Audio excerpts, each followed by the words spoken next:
வைகை ஆற்று உபரிநீர் வடிகால் அமைத்து வெளியேற்ற தமிழக மக்கள் முன்னேற்ற கழகத்தினர் கோரிக்கை.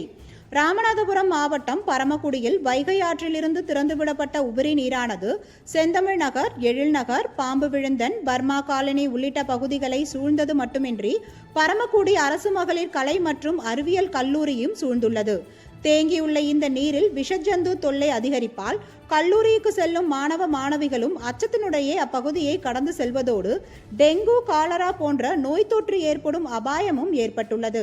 தேங்கிய வைகை ஆற்று உபரி நீரை வடிகால் அமைத்து உடனே வெளியேற்ற பரமக்குடி வட்டாட்சியர் மற்றும் நகராட்சி அலுவலகத்திலும் தமிழக மக்கள் முன்னேற்ற கழக பரமக்குடி ஒன்றிய செயலாளர் ராஜபாண்டியன் தலைமையில் கட்சி நிர்வாகிகள் துரித நடவடிக்கை வேண்டும் என கோரிக்கை புகார் மனு ஒன்றை அளித்துள்ளனர். ஹலோ, யாரு?